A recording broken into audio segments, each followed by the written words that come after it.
بہت خوشی کی بات ہے کہ پاکستان نے 32 سال کے بعد اولمپک میں میڈل حاصل کیا، اور وہ میڈل لے کر آنے والا ارشد ندیم میاں چنو سے نکلا ہوا نوجوان آج پوری دنیا پہ چھا گیا ہے۔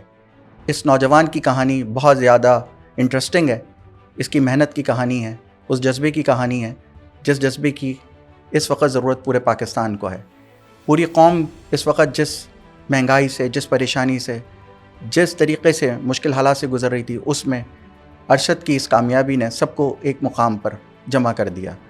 اور دوسری طرف وہی مبارکباد کے مستحق ہمارے نیرج چوپڑا بھی ہیں کہ نیرج چوپڑا اس سے پہلے 2016 سے ارشد کے مقابلے میں جب آئے پہلے نمبر پہ آ جاتے تھے تو ارشد نمبر 2 ہو جاتے تھے، کبھی اگر وہ نمبر 2 ہو جاتے تھے تو ارشد نمبر 3 ہو جاتے تھے۔ لیکن اس دفعہ دنیا نے دیکھا کہ آپ محنت کرتے رہیں، اور محنت بھی اس طریقے سے کرتے رہیں کہ جس میں پھر آپ نے صرف اور صرف اپنا ریکارڈ نہیں، اولمپک کا بھی ریکارڈ توڑ دیا۔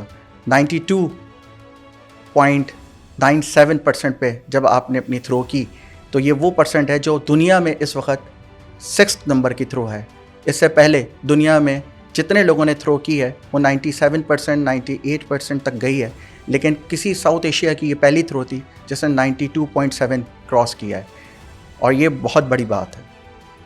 وسائل نہیں ہیں، اور ہمیں پتہ تھا ارشد کو وسائل کی نہیں، دعاؤں کی ضرورت ہے۔ یہ بات ارشد ندیم کے بھائی نے کہی۔ ارشد ندیم کو اس کھیل میں آگے جانے کے لیے ضروری وسائل پر بہت بحث کی گئی۔ سالوں سے جاہلی اس بحث میں یہ حوالہ بھی موجود تھا کہ حوصلہ افزائی نہیں ہو رہی تھی۔ ارشد ندیم نے اس مقابلے میں جانے سے قبل رواں برس مارچ میں BBC کو بتایا کہ ان کے پاس ایک ہی بین الاقوامی معیار کا جوینائل ہے جو اس وقت خراب حالت میں ہے۔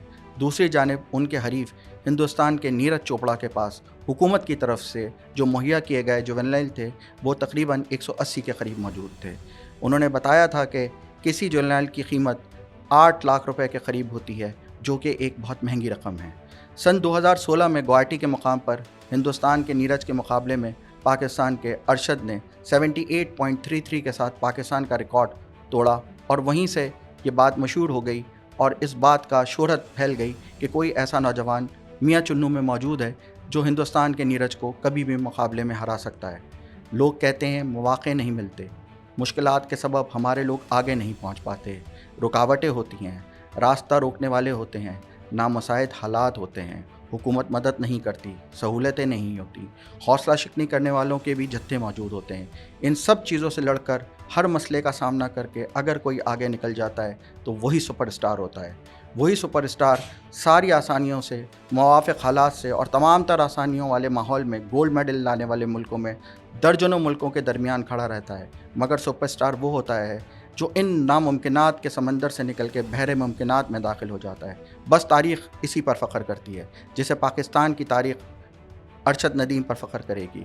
مشکلات میں گھرے حوصلہ ہارنے والوں کی کہانیاں بہت ہوتی ہیں، مشکلات سے بڑھ کر آگے نکل جانے والے کو دنیا یاد رکھتی ہے۔ مسائل میں گھر کے جو پیچھے رہ جاتے ہیں، مسائل سے بڑھ کر آگے نکل جانے والوں کی دنیا الگ ہی ہوتی ہے۔ اور ایک گولڈ میڈل کی حقدار وہ ماں بھی ہے جو بتاتی ہے کہ اگر نیرج نہیں بھی جیتا تو میرا دوسرا بیٹا جیت گیا۔